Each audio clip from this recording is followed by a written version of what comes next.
IVM।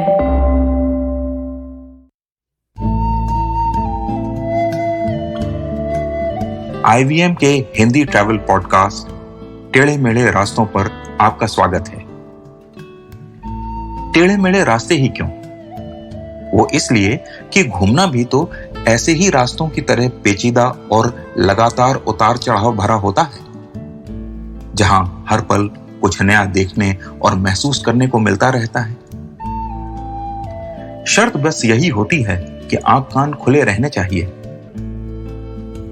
मैं हूं केशव चतुर्वेदी और मैं आपको ले चलूंगा इस जबरदस्त यात्रा पर और सुनाऊंगा ऐसी मजेदार कहानियां शहरों, किलों, महलों, सड़कों और सबसे अहम इंसानों की, जो पिछले 20 साल से ऐसे ही रास्तों पर भटकते हुए मैंने सिर्फ आपके लिए इकट्ठा की हैं। तो आइए शुरू करते हैं। कार में बैठे सीधी सड़क पर चलते हुए करीब 1 घंटा हो गया था। चारों ओर पहाड़ियां और छोटी झाड़ियां और उनके बीच से गुजरती एक शानदार सड़क। पहली नजर में यहां की जमीन आपको लेह लद्दाख की याद दिलाती है। हालांकि ऊंचाई लेह से आधी से भी कम है। ये अमेरिका का राज्य न्यू मैक्सिको है और मैं वहां के एक छोटे से शहर सेंटा फे जा रहा था। कभी न्यू मैक्सिको राज्य मैक्सिको देश का हिस्सा हुआ करता था, फिर यह अमेरिका का हिस्सा हो गया। भारत के 2 सबसे आबादी वाले राज्य उत्तर प्रदेश और बिहार को मिला दें तो उससे भी ज्यादा जमीन वाले इस अमेरिकी राज्य की आबादी कुल 21 लाख है। जी हां, आपने सही सुना, कुल 21 लाख। उसमें भी आधी से ज्यादा आबादी अल्बुकर्की शहर में रहती है, जहां मैं रह रहा था। यात्रा से पहले मेरे मेजबान ने मुझसे कहा, चलो आज तुम्हें ऐसे इलाके में ले चलेंगे जहां मूल अमेरिकी रहते हैं, जिन्हें आज भी भारत में रेड इंडियंस कहा जाता है। ये उन्हीं का क्षेत्र है। सेंटा फे पहुंचते ही लगा जैसे मैं अमेरिका में नहीं हूं। ये एक पुराना स्पेनी शहर है जहां हम जैसे लोग पर्यटक की तरह आए हुए हैं। हॉलीवुड की वेस्टर्न मूवीज में जैसे 19वीं शताब्दी के छोटे शहर दिखते हैं, ये बिल्कुल वैसा ही है। एक से रंग की इमारतें, स्पेनी वास्तु वाले मिट्टी के प्लास्टर से बने घर और चर्च, साथ ही लकड़ी के बने अहाते वाला डाउनटाउन का इलाका। भले ही अमेरिका ब्रिटिश उपनिवेश बना और बाद में अंग्रेजी बोलने वालों ने ही अमेरिका पर राज करना शुरू किया, लेकिन इस इलाके पर आज भी स्पेन की ही गहरी छाप पड़ी हुई। इसी डाउनटाउन में पहली बार मैंने मूल अमेरिकियों को करीब से देखा। उनकी त्वचा का रंग बिल्कुल ऐसा ही था जैसे तांबे को पिघलाकर बनाया गया हो। ये लोग शहर में नहीं रहते, बल्कि शहर के बाहर एक इलाके में रहते हैं जिसे अमेरिका में रिजर्वेशन कहा जाता है। समझ लीजिए एक सुरक्षित इलाका। यह ऐसी जगह है जहां मूल अमेरिकियों का पूरा नियंत्रण है और सिर्फ वही यहां रहते हैं। सेंटा फे के बाजार में आपको मूल अमेरिकियों के परिवार बैठे चांदी और फिरोजा के गहने बेचते दिख जाते हैं। ऐसे गहने आपको दिल्ली के जनपद या लेह के बाजार में भी मिल जाएंगे, लेकिन इनकी शुरुआत यहीं मूल अमेरिकी निवासियों से ही हुई है। सेंटा फे में ही मुझे पता चला कि ये मूल अमेरिकी एक धातु बनाते हैं जिसका नाम है नाम्बे। ये चांदी जैसी धातु होती है और नए स्टेनलेस स्टील की तरह चमकती रहती है। फर्क इतना है कि इसकी चमक कभी खत्म नहीं होती और तमाम कोशिशों के बावजूद आज तक कोई भी इन मूल निवासियों से इसे बनाने की विधि चुरा नहीं पाया। इस धातु के बने सामान बहुत ही महंगे बिकते हैं और यही मूल निवासियों की आमदनी का एक बड़ा जरिया है। मैं बाजार में घूम घूम कर उनके हर स्टॉल को जाकर देख रहा था। ऐसे ऐसे आकार की अंगूठियां और हार कि आप हैरान रह जाएंगे।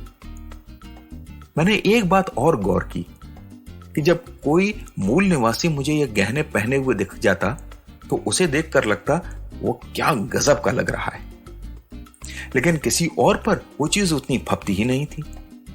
लगा कि जिसकी चीज है उसी पर जमेगी।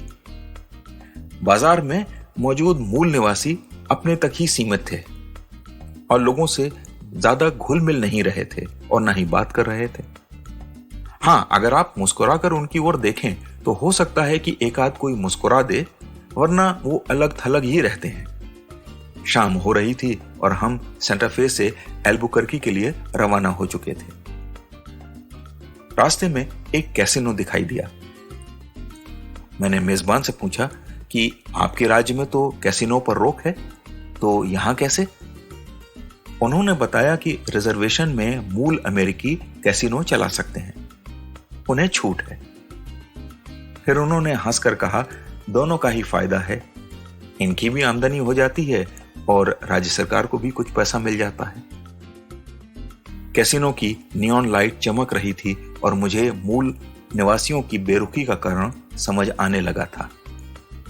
अपने ही देश में वो जानवर की तरह रिजर्वेशन नाम के बाड़े में बंद थे। उनकी नदियों और पहाड़ों के नाम उन्हें बंदी बनाने वालों की भाषा में रखे गए थे, जिसे वो बोलने को मजबूर भी थे। किसी ने कभी ये नहीं पूछा कि सेंटा फे शहर हो या रियो ग्रांडे नदी, इनका मूल अमेरिकी भाषा में क्या नाम है। मुझे लगा मैं मूल अमेरिकियों का देश नहीं बल्कि अमेरिका में स्पेन का एक छोटा सा कोना देखकर लौट रहा हूं। मूल अमेरिकी तो बस वहां झांकी की तरह मौजूद थे। पीढ़ियों दर पीढ़ियों उपेक्षित रहने के कारण अब वो भी हालात के सामने घुटने टेक चुके हैं, लेकिन अपनी विरासत के खो जाने की टीस उनमें आज भी है। तो आज टेढ़े मेढ़े रास्तों का सफर इसी मील के पत्थर पर खत्म होता है। अगली कड़ी में फिर किस्सों के एक नए मोड़ पर मिलेंगे और वहां से नए मील के पत्थर तक साथ चलेंगे। और हाँ, अगर आपको ये पॉडकास्ट पसंद आया हो तो इसे अपने दोस्तों और परिवार वालों से शेयर जरूर कीजिए, क्योंकि घूमने का मजा तो साथ चलने में ही है।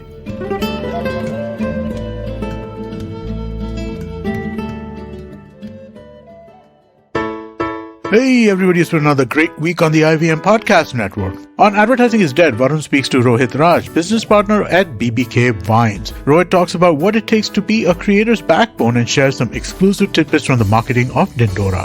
On Smarter with Sid, Siddharth tells us what to do next once we have our dream job. On 30 Minute Raste, Keshav points out the contrast in commuting by Indian and American railways. On Hans Vani, here's the story Ulchan that asks a question about love and friendship. And on Marathi Kitkitun, the Deshmukhs dissect Padmatai Gole's famous poem Chafyacha Zada.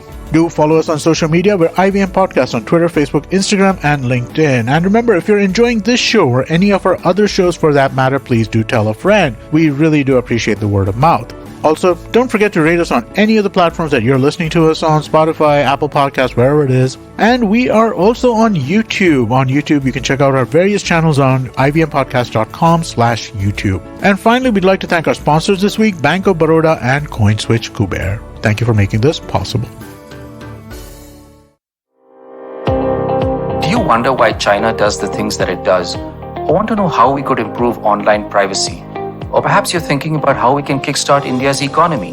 If you'd like to search for the answers to such questions, check out All Things Policy, a daily public policy podcast that covers everything from employment figures to aircraft carriers. Tune in from Monday to Friday for new episodes and fresh takes.